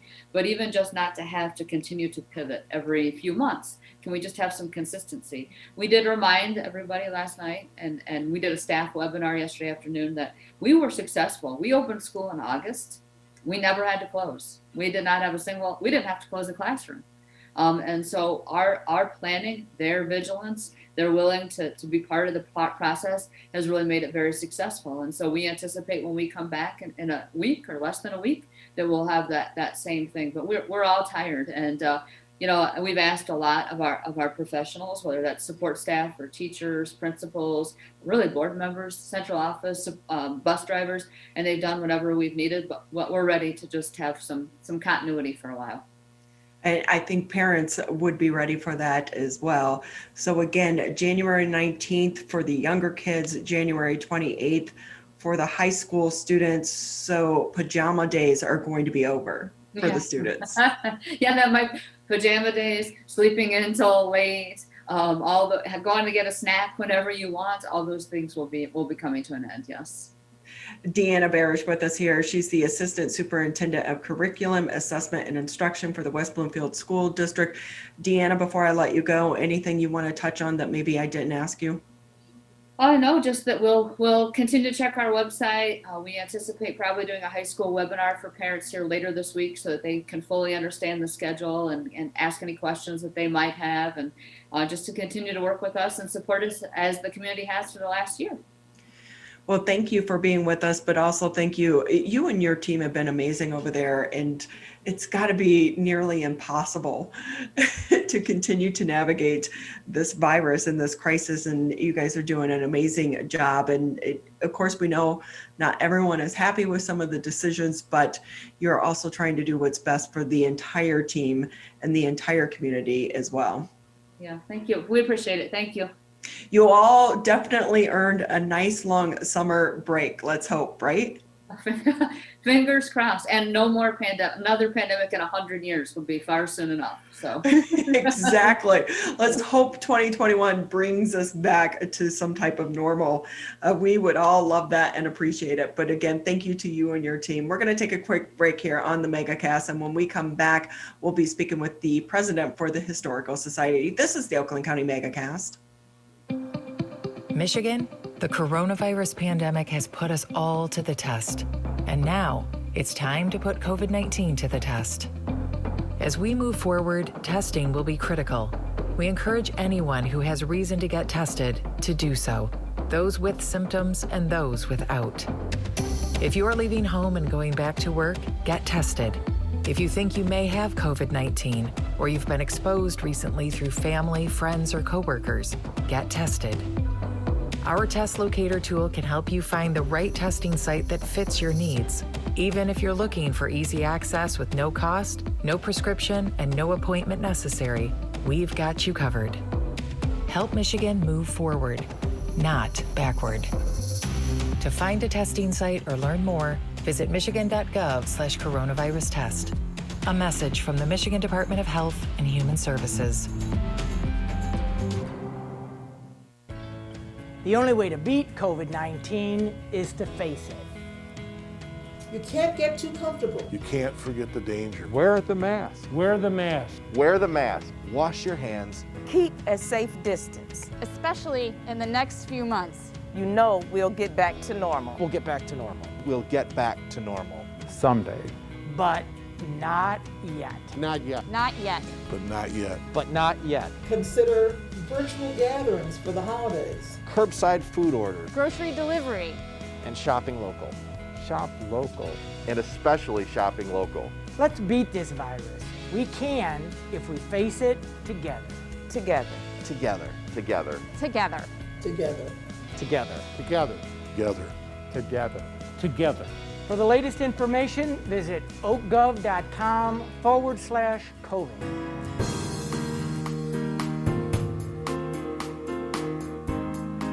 I want to say thank you for tuning in to the Oakland County Megacast. I'm Ronnie Dahl here in my home studios while Mr. Tyler Keith continues to hold things down back there in the studios of West Bloomfield. As a reminder, you can tune us in Channel 15 if you have Comcast, Channel 99 if you have AT&T. We are living in historic times, and to help document the moments that we are experiencing is the West Bloomfield Historical Society. With us now on the show is going to be Gina Gregory. She's the president for the Greater West Bloomfield Historical Society. Thanks for being with us here on the show. You're very welcome. Hi, Ronnie. How are you? We are all surviving, looking forward to 2021. How about you? I'm ready for whatever it brings, maybe. What's this been like for someone who loves history, such as yourself? In some ways, it's been a great time. It's certainly been a year of pivoting and a year of learning new technology. Listening to the school district, they're working so hard to make things happen. We are too, on our level. So we've been shifting a lot when we closed in March to create programming that was virtual and still relate to our community. So we've done quite well by increasing our amount of email and our virtual collecting program. Now looking for winter memories that people can submit, so a way to engage the community. And we've stepped up, we've learned to do virtual programming. So that's been exciting. And it's helped us focus that the history that we do have can be recorded. And then by doing so, we can share it with people now and for years to come. So that's a real upside that we're usually too busy to think about doing. So now we've kind of have that opportunity put in front of us, which has great long-lasting value. before we jump into the grant that you recently received, I do want to talk a little bit about documenting the history that is going on right now, because I think back at the Spanish flu, how it would be different in what we're doing today if they had the technology and the ability to record what they were experiencing like we do today. Sure. There certainly were newspapers back in the day. It would be fascinating to go look at those. And I haven't done that. But what I have seen by watching TV shows is that there wasn't much talk about it. The president never acknowledged that there even was a pandemic because he had been so busy with the end of World War I and moving the peace agreements forward. So life's different in a lot of ways. We're certainly talking about this, quite a lot. So with all the digital ways and even still, print, it's going to be well documented. And we, as you know, and you've talked about it with Corey, are collecting memories locally of people. So we set up to collect memories about the pandemic and then shifted and said, well, let's collect memories in general. People can always share with us what their experience or did experience in their lives, and it's all good. And do you think that because we are living through this together and with the technology, has it brought us closer together from a historical standpoint, or is it maybe are we not connecting like we would if we didn't have all this technology? It's hard to say, I don't know. I mean, this morning I was trying to get philosophical about how we see all that people bring out in the open now. Is that new? Is it more intense? Or are we just seeing it up close and personal, literally? And, so is that a good thing? Is that a bad thing? Or none of the above? It's hard to know. Certainly it feels intense, but, so were the 60s, so were the McCarthy era. I've been thinking about the McCarthy era. And when that ended, what was life like then? Did people talk about it?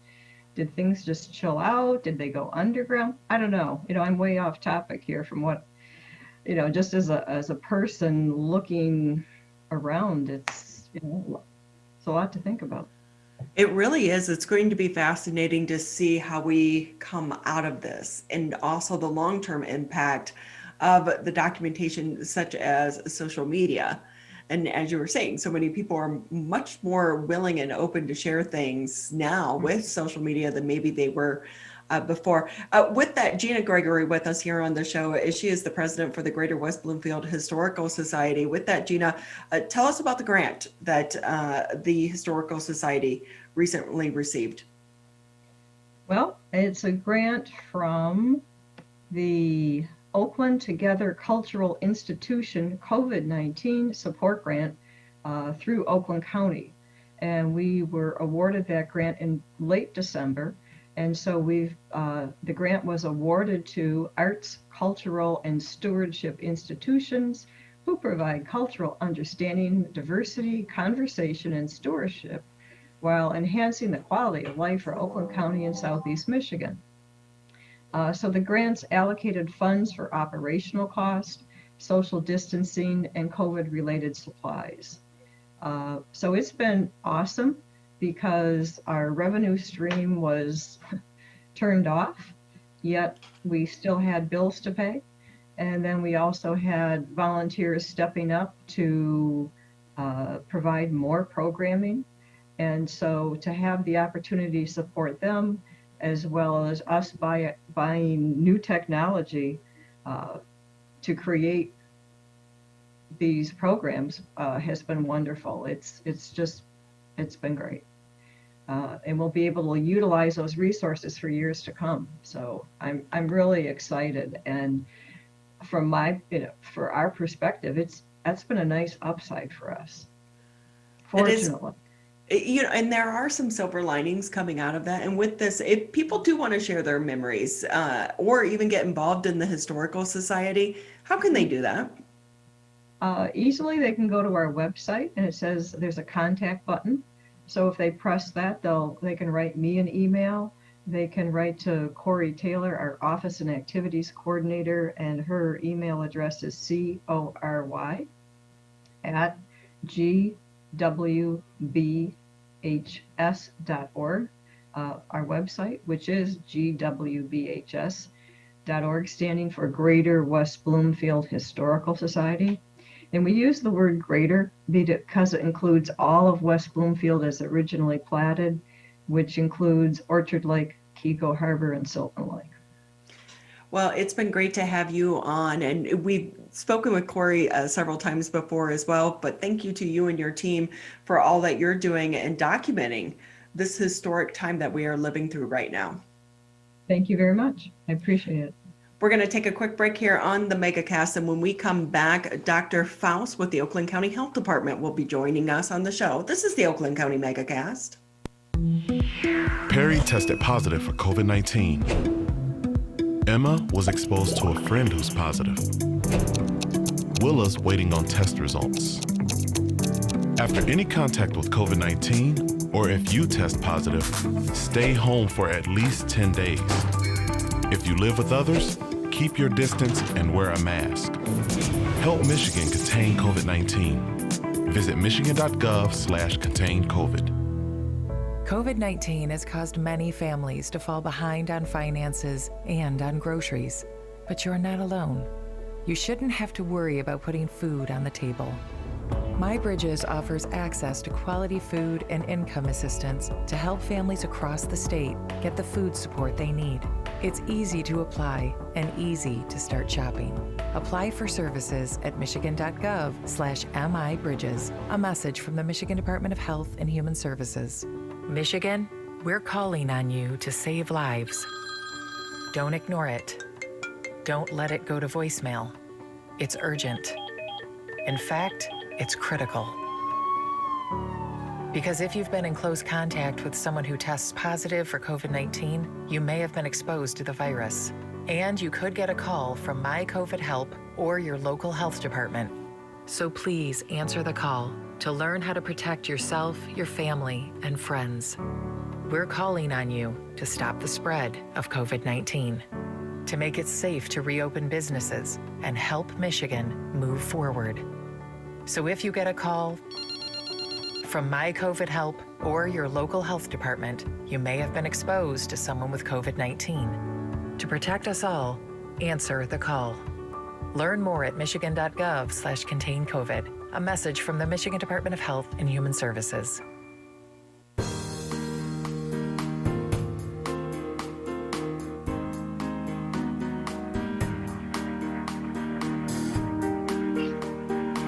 Just about 30 minutes here left in the Tuesday edition of the Megacast. Again, we want to say thank you to the West Bloomfield Fire Department for allowing us to live stream today's edition of the Megacast on their Facebook page. And you can also tune us into channel 15 if you have Comcast, 99 on AT&T. Also, if you're close to your computer, working from home, civiccentertv.com. Right now, 2021, the focus is on the vaccine, but there have been some hiccups along the way with the rollout and actually getting the vaccine and getting it into the arms of the public. With us now on the show, Dr. Russell Faust. He is the medical director for the Oakland County Health Division. 2021, have you had any sleep yet so far? Sure. It hasn't been that bad. We would like to have a little more vaccine to distribute to people, but we're not pulling the all-nighters like we were back in March, April, May. Well, that's kind of a silver lining when it comes to the vaccine. Let's just go ahead and start. Obviously, Oakland County did get the coolers that were needed in order to store the Pfizer vaccine. Where do things stand, and can you walk us through the process? Sure. How do you actually get the vaccine? Yeah, we receive our vaccine direct from Pfizer, and that distribution is regulated by CDC, which basically dictates down to the states what their allocation is. And then MDHHS, Michigan Department of Health and Human Services, dictates how that's distributed across the counties in the state. We've been receiving just under 2,000 doses per week, which is a little frustrating, considering that we have redeployed our staff, reallocated our resources in order to bring our capacity up, our vaccinating capacity, to about 20,000 per week. And yet we get only 2,000 per week. We get 1,950 doses per week. So, there's nobody to blame, really. Understand, Pfizer's making the stuff as fast as they possibly can. They're supplying the entire planet with vaccine, just as Moderna is. And, MDHHS gets a limited supply every week, somewhere between 60 and 100,000 doses for the entire state. So, that the fact is, the entire world will be frustrated for a while. Everybody would like to have vaccine right now, and that's just not possible. So CDC and MDHHS have essentially provided guidelines for how to prioritize who does receive vaccine.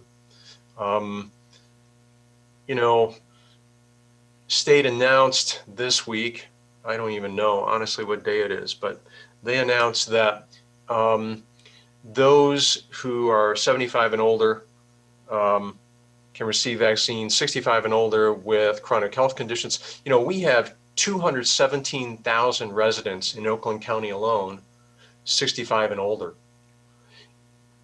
Even if we just talk about the 1A priority group, we're talking about tens of thousands of people.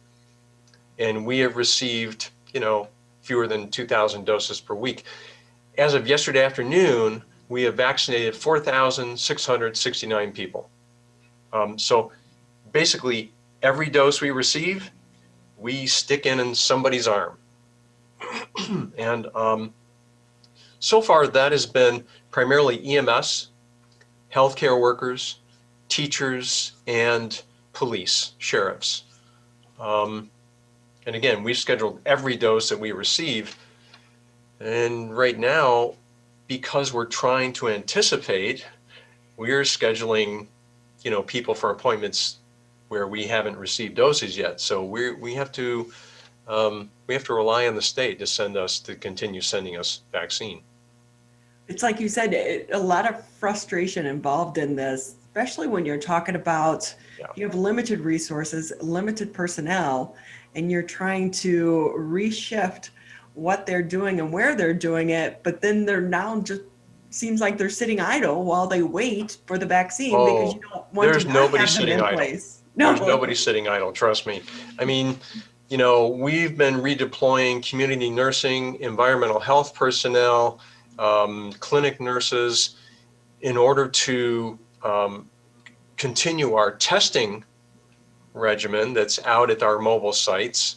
So we continue to have testing at our 5 sites. We continue to have outreach testing at various long-term care facilities or nursing homes or other group homes, that sort of thing, congregate care settings.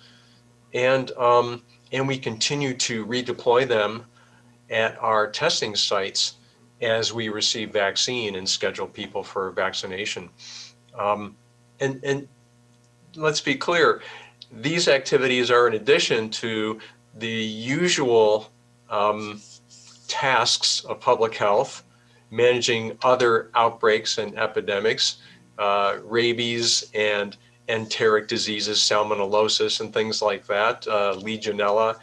So, and we still continue to take care of our communities, the Women and Infants and Children's Clinic and our various other clinics, that we conduct, both north in Pontiac and south in Southfield. Nobody's sitting idle. You're like, we're busy. We're extremely busy. With that, so much of the focus right now, of course, is on the vaccine. But what about testing? Where do things stand with testing? Because, in the beginning, there was the issue of not enough tests. That seems to have worked its way out, and those issues are getting resolved. But there was still a big issue with the accuracy of some of these tests. Yeah, so how do I say this? There are many people exploiting this pandemic to earn a buck, to make some money. So there are a large number of companies who are marketing tests that are of questionable quality and questionable accuracy. The molecular or PCR test remains the gold standard. That is our go-to. That is the test that we run here in county laboratory. And when we outsource, when we have too many tests to be able to manage in our own lab, and we outsource to a third-party lab, we use a lab that conducts the PCR, the polymerase chain reaction molecular test. Many of the rapid tests, if you go out right now, want to get a test, you want an answer today, most likely you'll go to a pharmacy, or you'll go to a physician's office or an urgent care. And most likely they'll run one of these rapid antigen tests. And they are much less sensitive. So if you've been exposed, but really not symptomatic, you may be infected, those rapid antigen tests may not detect your infection, whereas the PCR tests are much more sensitive, much more likely. So there's remain some issues there. And, you say, we're told, we hear, we read that there's plenty of tests to go around now, but the fact is, there aren't plenty of the high quality, sensitive, accurate tests to go around. And what's the turnaround for the PCR test at the labs right now? So anywhere from 48 to 72 hours out to still well over a week. Depends on the laboratory and whether they've over-obligated themselves, over-committed themselves to customers. And that's a recurring and ongoing problem. We have contracts with 6 laboratories outside of our own.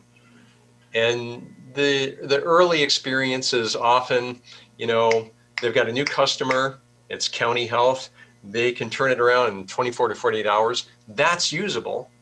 That still adds value to, epidemiological surveillance. But anything out around 5 or 7 days, that's really not valuable. It's not useful in public health. And so many of them, I should say, end up overcommitted, and they end up out at a week turnaround. Which doesn't even help what we're going through. And with that, Dr. Faust, a question. So with the vaccine being so limited right now, if an individual has previously had COVID, should they still get the vaccine? And if so, should they wait until it's more readily available? Great question. So if you're in a priority group and you're offered the vaccine, you should get vaccinated, even if you previously had COVID-19 infection. So all you need to do is be recovered from that infection. So you need to be, without symptoms for a couple weeks, and you should get the vaccine if you're offered the vaccine. If you've been exposed and you're in quarantine, you should simply ride out your quarantine, get through that 14-day quarantine, and then get vaccinated if you're offered the vaccine. Absolutely. And I'll tell you another big question that comes up is for pregnant women. So CDC and Pfizer, because they didn't have a large number of pregnant women within the clinical trial, had basically said, check with your healthcare provider. The ACOG, the American College of Obstetrics and Gynecology, has actually issued an advisory and said, no, you should not withhold vaccine just because of pregnancy. If a woman is in a priority group, it's indicated for her to be vaccinated. Pregnancy is not a contraindication. And basically what they're doing is they're weighing their risk benefit. the risk, if someone is in a group where they're at risk of becoming COVID-19 infected and they're pregnant, that's a much greater risk to the fetus and the woman than the vaccine is. So that's their recommendation. And so with that, there's another question. Can an individual get COVID twice? Apparently they can. There are some well-documented cases now in the world medical literature of people who have had clearly documented COVID-19 infection, symptomatic, clinical, proven by PCR molecular testing, have cleared their clinical symptoms, have been test negative, and then become reinfected. I think your next question should be, can I get infected with COVID even after I've been vaccinated? And the fact is, yes, you can, even if you've been fully vaccinated. And by fully, I mean both doses 1 and 2 of either the Pfizer or the Moderna vaccine, you can still become infected.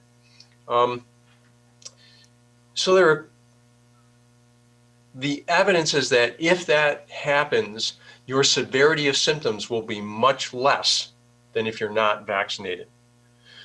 But this all really speaks to the recommendation that even once you've been vaccinated, you should still practice the mitigation measures. That is, wear a mask and maintain distance from people around you.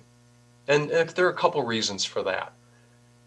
I think the biggest is that it's not yet clear whether, even after you've been vaccinated, whether you can become infected with COVID-19 and not know it.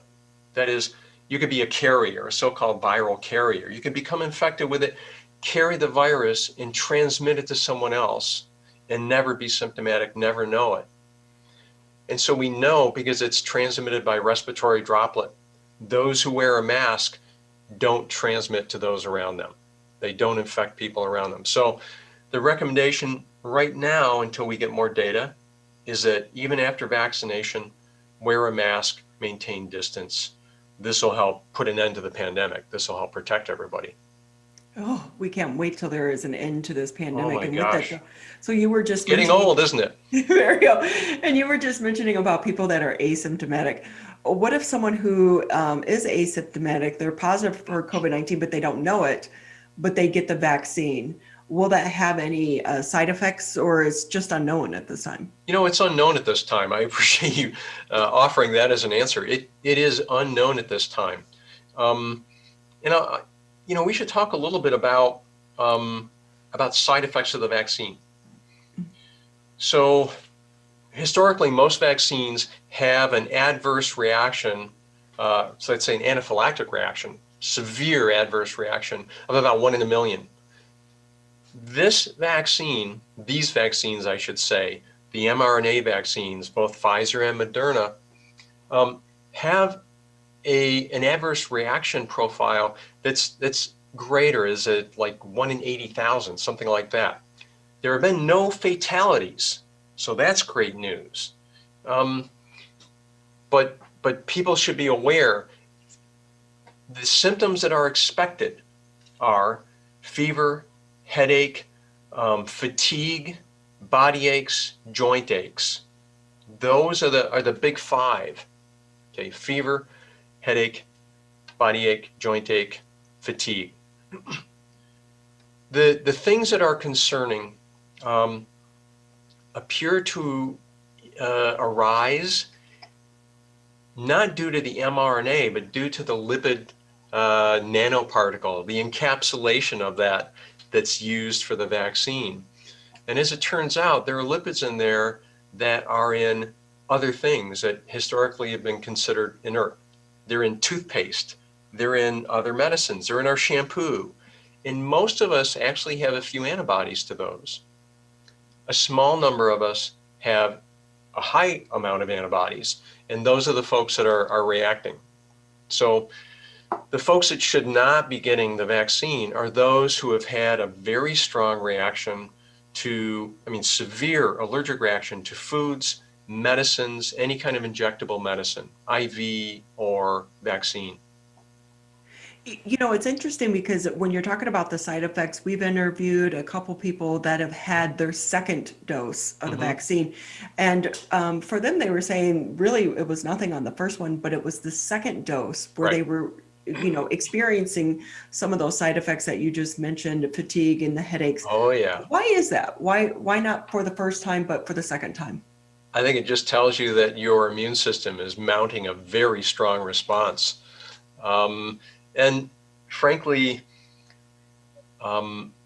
we don't endorse this yet, but because of that apparently strong immune response after just the first dose, some of the say EU countries and the UK have gone to a single dose strategy for the Pfizer or the Moderna vaccine. And there's early clinical data suggesting that there's actually a very strong response after the first dose. The reason they're doing that, for example, in the UK, is they have just such a horrible surge of clinical cases. They're trying to, you know, put an end to it as soon as possible, as early as possible, and they're trying to double the number of people they can vaccinate. And so taking that second dose and using it as first dose for others.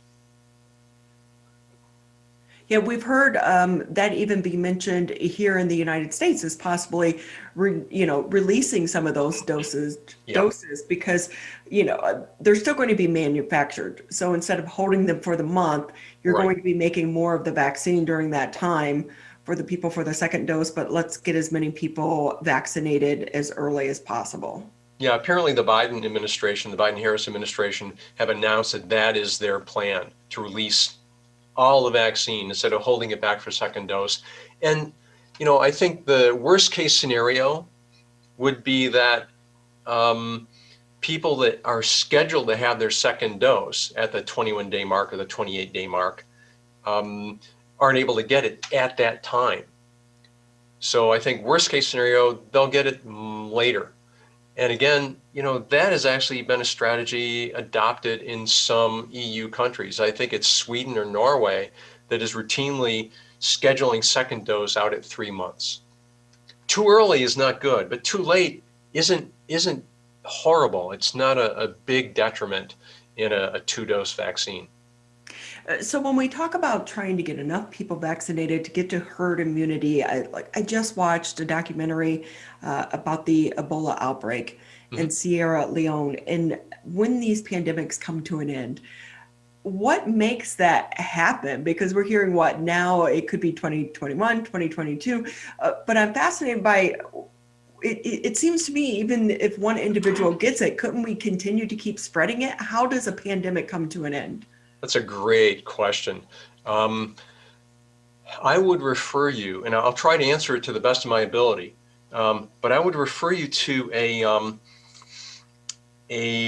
epidemiologist out of, I believe it's Yale, by the name of Nicholas Christakis.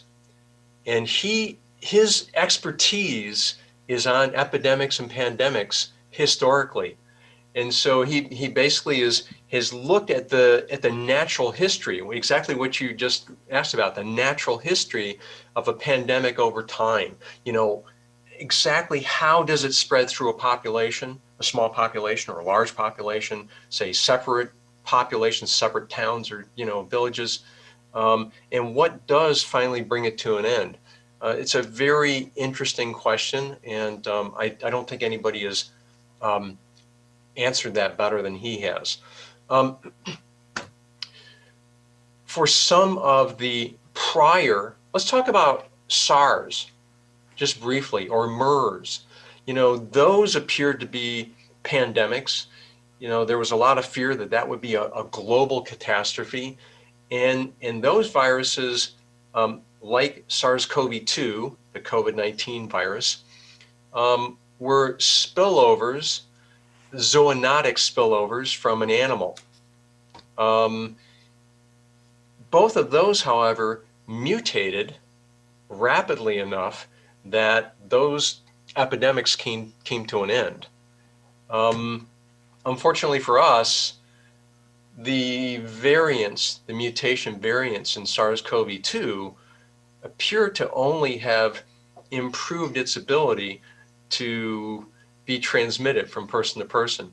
Doesn't seem to, neither of those covariants or variants have really appeared to change the severity of illness, but the variant that popped up in February, the variant that popped up in the UK, and now another one just popped up in South Africa, these variants appear to improve transmission. Unfortunately for us, none of these mutations have resulted in decreased transmission or infection. So, well, at least it's happening at a time when we do have a vaccine, and it appears like as if the vaccine is working on that strain as well. Absolutely. And so far, all indications are that those mutations, those variants, haven't changed their susceptibility to those who are immunized with the vaccines. So thank goodness for that.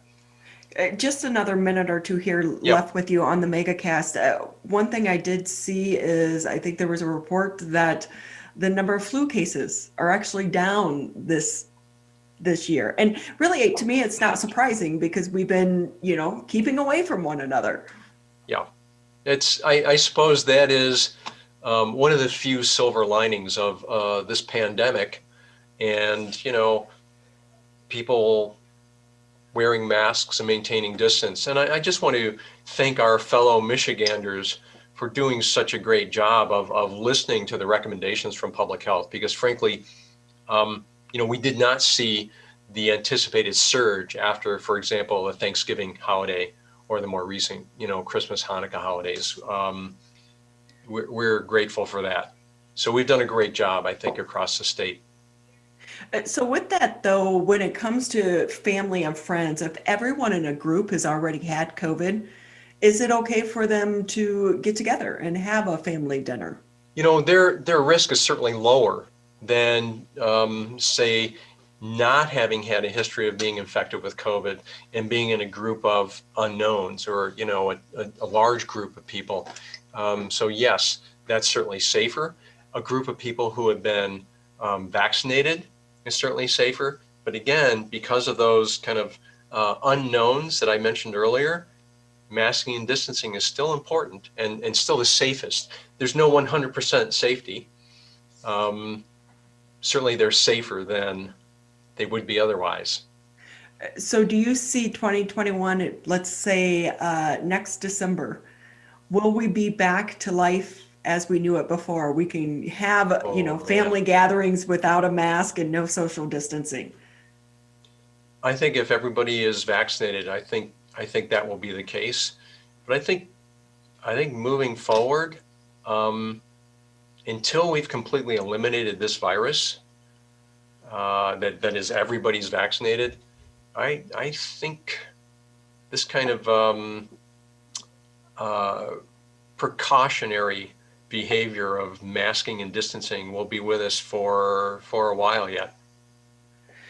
So with that, go ahead and keep your mask. Don't be throwing them out anytime soon. Don't get rid of the mask yet. I should mention people who are in the priority groups: healthcare workers, police officers, teachers, and others in phase 1A and B. Visit our website at oakgov.com. Look for the vaccine button. They can monitor when additional vaccine becomes available. And I want to recommend people should also check with their healthcare systems. The hospitals are receiving the bulk of vaccine for the county or throughout the state. As I say, we receive fewer than 2,000 doses a week. There are hospital systems here, telling us they're vaccinating 3,000 people a day. So check with your hospital system. Well, good information, and we so appreciate your time. Also, it just helps having people with your knowledge to walk us through the process and to help dispel some of the myths that we see on social media. So it's great having you with us here on the Megacast. No, I appreciate the invitation. Thank you. Dr. Russell Faust, I'm sorry, I called you William. Dr. Russell Faust, Medical Director for the Oakland County Health Division. Great having you with us here on the Megacast. Again, as you just mentioned, you can go to the Oakland County's website, that's oakgov.com. to get the information to try to set up an appointment. The good thing is the county is not setting up appointments unless they have the vaccine ready. And as of right now, there are no available appointments. I did just check right before the show, but you can sign up to get an email or a text message when some of those vaccines do become available. We want to say thank you to everyone for taking time out to join us here today on the Oakland County Megacast for Tyler and myself, as well as Larry and Jake. We want to say thank you and have a happy and safe rest of your day. This has been the Megacast.